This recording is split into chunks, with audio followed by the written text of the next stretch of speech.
Coach Paige here.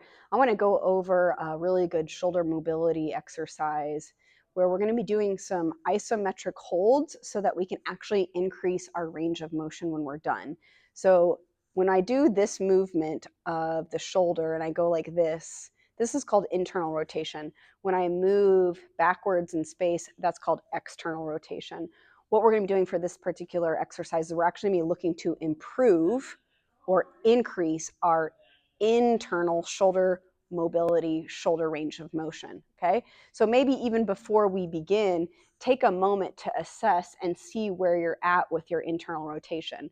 A couple things can happen when we're assessing this for ourselves, especially if you're not exactly sure what to be looking for, is that we can have some compensations where it may look like we have range of motion when we're actually just cheating the movement and doing another joint action in association with it, or trying to leverage some other muscle groups to help do it. So be careful. We want to make sure that the shoulder stays right in line here with the top, this upper trap. Sometimes we'll have a shrugging action that will happen as we try to move into this internal rotation. That would be a no-go. So if it's helpful, keep your hand on top of that upper trap region, that upper shoulder, and just make sure that you are only facilitating this movement through that humerus joint.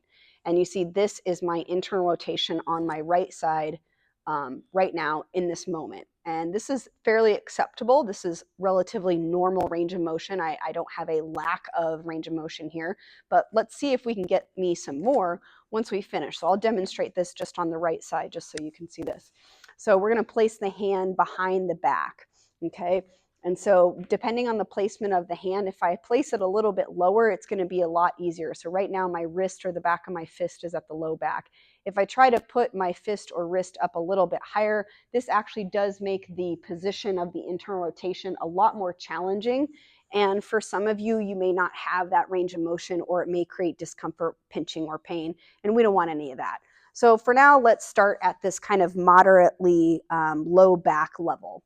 And so just by placing the hand or arm in this position, I'm already into internal shoulder rotation. So the first thing I'm going to do is actually now start to press and apply some direct pressure. So the outside of my wrist or fist right here is pushing into my lower back. And I would say that the intensity at which I'm doing this is at about 30%. It's not like I'm trying to, just like really bash things into the wall, so to speak, or throw really hard. So I want to hold this for about 10 seconds, and then I'm going to stop doing that, and I'm going to lift my hand, wrist, or fist off of my lower back. So if you can see that now from the side a little bit more, you see how I'm hovering, and I'm going to hold this. It's like I'm trying to now push the inside or outside of my forearm up to the sky or ceiling. So I'm holding that for 10 seconds. And then I'm going to do it again. I'm going to place my wrist or fist back onto my lower back, and I'm going to push 10, 9, 8, 7, 6, 5, 4, 3, 2, 1.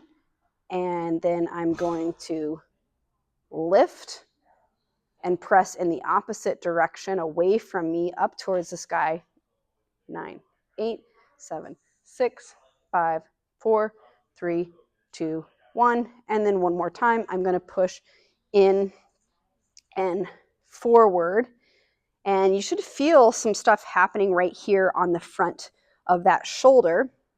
There's 10 seconds. And on the last one, again, I'm just going to do a little bit of a lift off and hold that. 7, 6, 5, 4, 3, 2, 1. Good. Shake it out a little bit. And now, just to show you, let's test this again. So if I put my arm back into this position right at like 90 degrees, just make sure I'm not going to shrug up, hold this. And now, as I go into shoulder internal rotation, if you remember, I was probably right about like here roughly. And now I've probably gained, I would say, let's call that 5 degrees of motion with that relative internal rotation. So give that a shot. Let me know if you have any questions. As always, send me a direct message.